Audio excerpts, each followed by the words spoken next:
apa yang menyebabkan jin masuk ke dalam tubuh manusia? Apa gitu?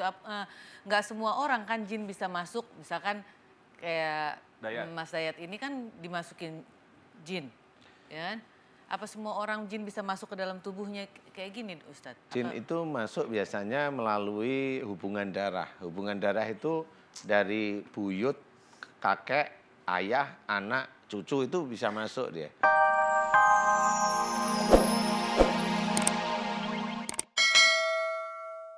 Jadi penyebab awal itu nggak akan pernah ketemu. Jadi yang saya amati kalau emah itu rata-rata dari jin, dari ilmu awalnya begitu. Dia diem dulu dia. Nah ilmu ini bisa dari ilmu turunan, rata-rata ilmu turunan dulu dia ngendon di lambung. Nah salah satu ilmu turunan ada yang ngendon di jantung. Nah biasanya seperti itu. Kalau sudah ngendon ini nanti ada reaksi dari luar. Nah kalau ada reaksi dari luar masuk umpamanya, biasanya yang di lambung itu naik dia. Dia naik, kemudian mulai sesek seperti yang dirasakan Mas Dayat. Ya. Mas Dayat. Jadi naik itu pasti ada serangan dari kaki, bisa dari kaki atau dari pokoknya bagian dari bawah. Dia ini pasti naik. Nah kalau ke dokter biasanya ya asam lambung tinggi umpamanya. Itu normal aja kalau saya melihat karena memang beliau taunya secara disiplin ilmunya seperti itu ya nggak apa-apa. Tetapi intinya seperti itu. Jadi itu ada makhluk yang di perut kemudian ada serangan masuk dia naik. Dan itu nanti kalau serangannya kendor dia akan pelan-pelan turun. Seperti itu. Nah nanti kalau ada yang nyerang itu lebih pandai biasanya. Nah serangan lebih pandai itu biasanya dia nanti serangannya di punggung. Dia pos pertama serangan itu di punggung. Kemudian mulai serangan itu di kepala. Nah pada waktu di punggung itulah yang di perut itu kayak dikejar-kejar untuk mau ditaklukkan. Wah itu yang itulah mulai sampai kemana-mana dia. Dia akan menjadi sakit di tubuh. Jadi dada tuh sesek kayak nyengkrem dan sebagainya. Semakin ke atas itu semakin kayak kok gak bisa napas saya seperti itu. Nah itu biasanya dengan ciri punggung sama kepala itu sangat berat sekali. Itu kenapa jin suka bersarang di organ tubuh dalam kita sih Pak Ustadz? Ya nggak tahu ya. Kalau yang itu saya belum pernah tanya. Oh. Jadi intinya memang itu sudah menjadi kayak pos pertama ilmu keluarga yang di dalam tubuh para anak dan cucunya itu kayaknya itu gitu loh. Jadi pos pertamanya di situ. Kalau ilmu itu nanggung dia biasanya di perut. Ulu hati itu nanggung istilahnya. Tapi kalau dia ilmunya benar itu maksudnya dari sisi keilmuan jin itu benar, dia langsung nongkrongnya di jantung. Jadi memang ada beberapa yang memang seperti itu. Nah bisa aja Mas Dayat ini di jantung ya ada, di perut ya ada. Punggung juga sering sakit ya situ-situ. Iya dada sih yang paling ini banget sama kaki banget kalau jalan. Kalau kaki serangan. Oh.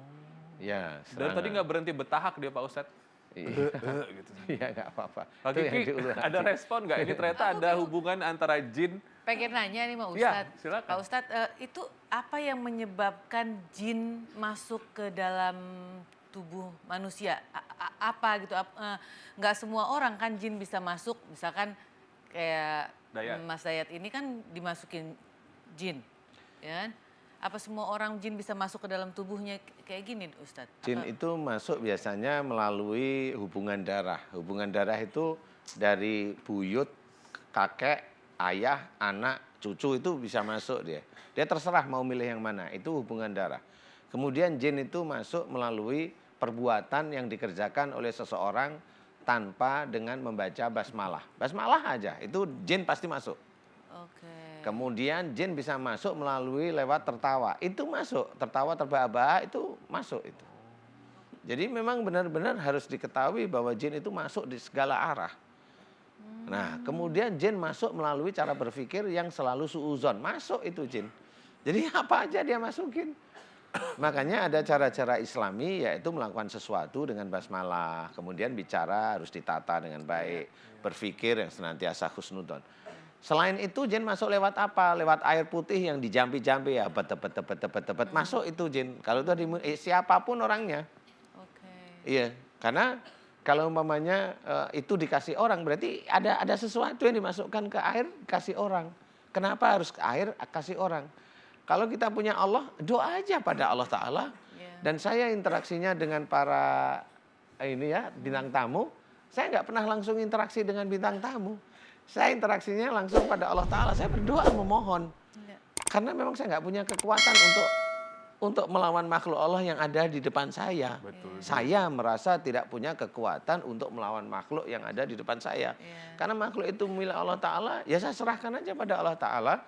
Bagaimana Allah nanti mau mengeluarkan atau menunda atau begini, itu hanya Allah Ta'ala. Nah, disitulah jin akan masuk terus-menerus ke orang. Orang semakin banyak orang berbuat salah dosa, semakin jin itu masuk. Oh, Seperti iya, itu. iya. Wow. Makanya agama itu mengajari sesuatu yang selalu baik, bicara Iya, yang sopan, sopan. bicara yang Jangan santun, sakitin seperti hati orang. Ya. seperti itu.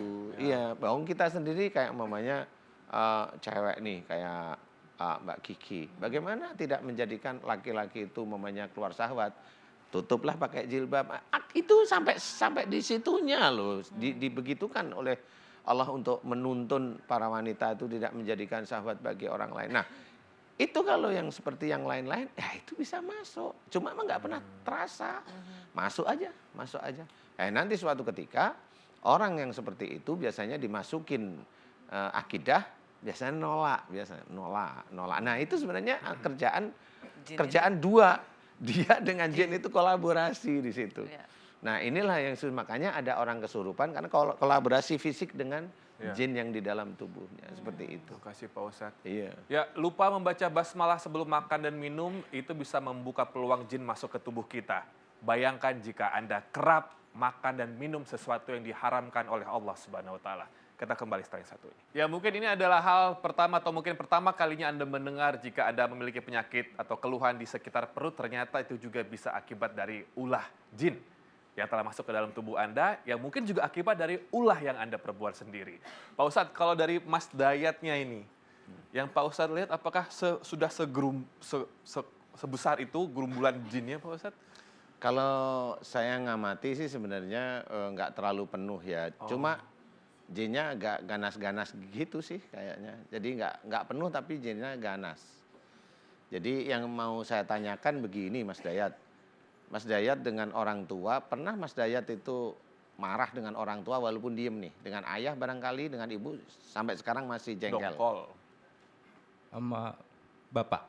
Betul ya? Iya. Nah ini Mas Dayat, kalau Mas Dayat ingin sembuh beneran, Mas Dayat harus minta maaf sama ayah. Bener serius. Ya, Nanti sahabat. yang di dalam tubuhnya Mas Dayat itu sebenarnya ilmunya ayah yang menyerang. Kayaknya ayahnya punya ilmu deh. Coba diurut-urut kakek-kakek dari sisi ayah punya ilmu nggak? Pernah dengar cerita nggak? Ngomong-ngomong Pak Ustadz boleh tahu nggak kenapa kamu ada rasa dendam atau sakit hati sama ayah atau bapak? Nggak apa-apa, kalau ingin sembuh, totalitas. Bismillah, karena semua orang itu bermasalah biasanya. Mudah-mudahan ini bisa menjadi ilmu Mas Dayat. Mudah-mudahan bisa menjadi amal soleh Mas Dayat. Saya tahu tapi saya nggak mau cerita. Silakan Mas Dayat. Jadi dulu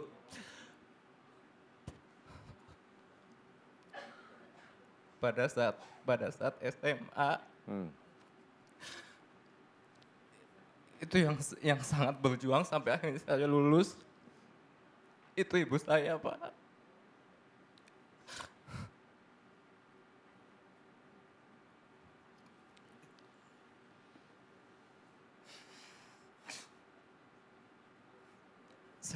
Saya kayak kurang melihat peran sosok ayah yang sebenarnya gitu. Maksudnya kurang bertanggung jawab gitu? Iya, seperti Masih serumah? enggak, saya merantau sekarang sendiri. Iya. Itu yang menjadikan Mas Dayat jadi jengkel, benci sama ayah begitu ya. Kurang lebihnya seperti itu. Insya Allah nggak benci, Pak Ustadz, kecewa. Benar. Ini alhamdulillah kalau saya cerita alhamdulillah Mas Dayat bisa bertemu, saya juga ngerti. Mas Dayat, kalau Mas Dayat ingin mengabdi pada Allah Ta'ala, sebagai seorang anak memang tidak boleh berani dengan orang tua walaupun orang tersebut salah. Paham maksud saya? Kalaupun ayah itu bersalah dengan ibu, nah ini saya ceritain ya. Walaupun ayah itu salah dengan ibu, anak itu nggak boleh ikut membenci ayah. Karena urusannya adalah ayah dengan ibu, dengan Allah. Kalau ayah kurang bertanggung jawab dengan ibu, nanti Allah yang mencatat. Dosanya ada di catatan Allah. Tetapi kalau anak tahu cerita ayah, ayah tidak bertanggung jawab dengan ibu, anak marah sama ayah, anaknya dosa, langsung dosa. Kalau Mas Dayat ini paham, kemudian Mas Dayat saya tanya, Mas Dayat mau minta maaf sama ayah karena Allah? Kalau Mas Dayat nanti jawab mau, itu yang disesak di dada sama yang di kaki dia akan keluar. Hanya itu aja. Paham maksud saya? Ya, paham. Nah, sekarang Mas Dayat paham ya? Mas Dayat, kita seorang muslim. Seorang muslim harus taat pada syariat. Paham ya? Ya, Pak Mas Ustadz. Dayat sebenarnya sudah mulai jalan ke arah yang benar, cuma ada belokan-belokan dikit di mana Mas Dayat kurang paham. Ini saya pahamkan. Bisa Mas Dayat menghormati ayah karena Allah? Bisa insya Allah. Insya Allah Pak bisa ya? Insya Allah. Insya Allah. Mulai kapan mau menghormat ayah? Mulai detik ini. Mulai detik ini. Amin. Amin ya rabbal alamin.